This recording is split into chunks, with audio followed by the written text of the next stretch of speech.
Pemirsa, sejumlah rumah sakit nakal diduga memanipulasi data kematian pasien di kala pandemi corona. Pasien yang semestinya meninggal karena penyakit lain diklaim sebagai pasien meninggal karena COVID-19. Mengapa? Benarkah manipulasi dilakukan rumah sakit atas nama pencairan dana pemerintah?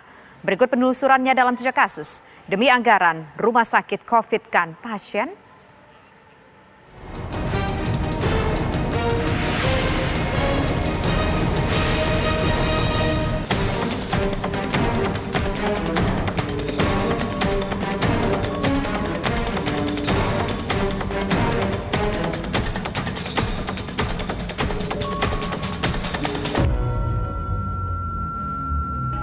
Dugaan adanya rumah sakit nakal yang merubah status penyakit kondisi pasien non-COVID-19 menjadi positif menuai tanda tanya besar.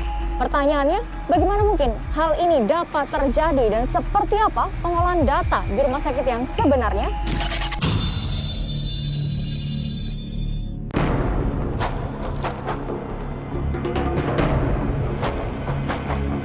Tak putus di Rundung Malang, Zulkardi warga Pekanbaru Riau tengah bersedih kehilangan anggota keluarganya, W, yang dikabarkan terkena virus corona. Namun Zul yakin bahwa almarhumah W meninggal karena penyakit yang lain, bukan karena COVID-19. Tujuan kita mendatangi Polda ini adalah ingin membuat laporan dugaan terkait manipulasi data pasien yang dinyatakan negatif tetapi dilaporkan positif corona. Dan hari ini saya selaku korban, keluarga, dan juga ditambah dengan data pendukung beberapa korban yang diperlakukan sama hal seperti ini. Jadi di sini kuat tidak ada unsur salah input, tetapi sangat jelas di sini adalah unsur kesengajaan.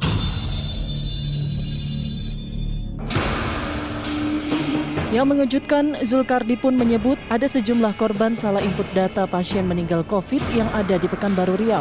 Kemungkinan mencapai 10 orang yang sama diperlakukan seperti keluarga kita. Jadi kedatangan kita di sini ingin mengungkap permasalahan ini. Terus juga kita ingin Pekanbaru ini terlepas dari zona hitam, karena laporan yang dilaporkan daftar pasien yang corona meninggal positif corona itu hoax. Kita ada datanya di sini. Dan ini akan kita berikan kepada penegak hukum ini Polda Riau.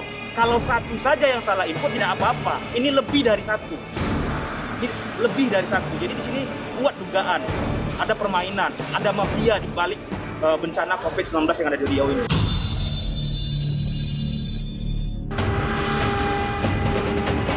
Merespon langkah hukum yang dilakukan keluarga W, pemerintah Kota Pekanbaru Riau pun menyatakan siap menjalani proses hukum yang berjalan. Teguran lisan kepada semua, ya kan, jajaran pemerintah kota, ya kan, termasuk juga di tim Satgas yang menangani COVID.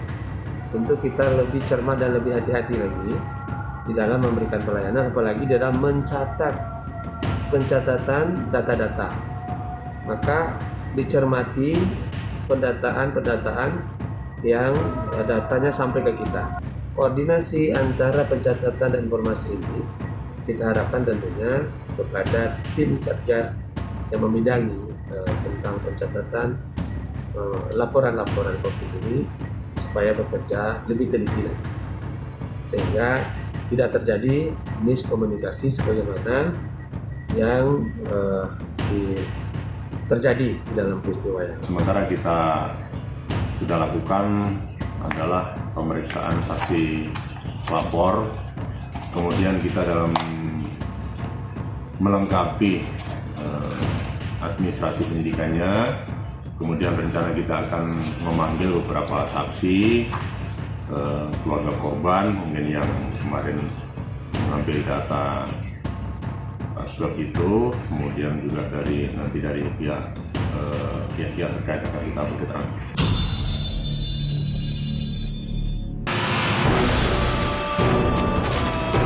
Lantas, mengapa rumor rumah sakit nakal yang memanipulasi data pasien COVID-19 demi mendapat anggaran dari pemerintah kerap berhembus kala pandemi corona? Jika ada informasi seperti itu, yang perlu diperjelas itu adalah fakta-fakta dan bukti-bukti ya yang ada. Jadi bukan hanya sekedar rumor dan pengaduan. Kita juga mendapat laporan seperti itu. Nah, karena itulah fakta-fakta dan bukti-bukti itu menjadi sangat penting untuk bisa kita tindak lanjuti, dan kita juga bisa menekan dalam tanda petik nih Kementerian Kesehatan untuk menertibkan ya rumah-rumah sakit yang melakukan tindakan seperti itu. Saya kira untuk pengawasan yang dilakukan oleh Kementerian Kesehatan dan juga jajarannya sampai dengan Dinas Kesehatan harus ditingkatkan terhadap rumah sakit yang memang terindikasi ada melakukan fraud ataupun penyalahgunaan data dalam hal klaim untuk pasien COVID-19 di semua rumah sakit, baik itu rumah sakit swasta maupun rumah sakit. Benarkah dugaan kelalaian yang dilakukan pihak rumah sakit adalah bentuk kesengajaan?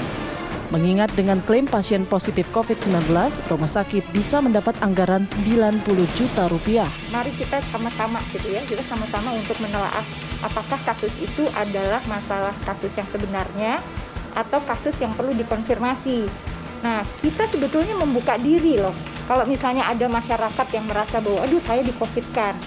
Saya menduga sih satu ya, paling sering adalah masalah komunikasi.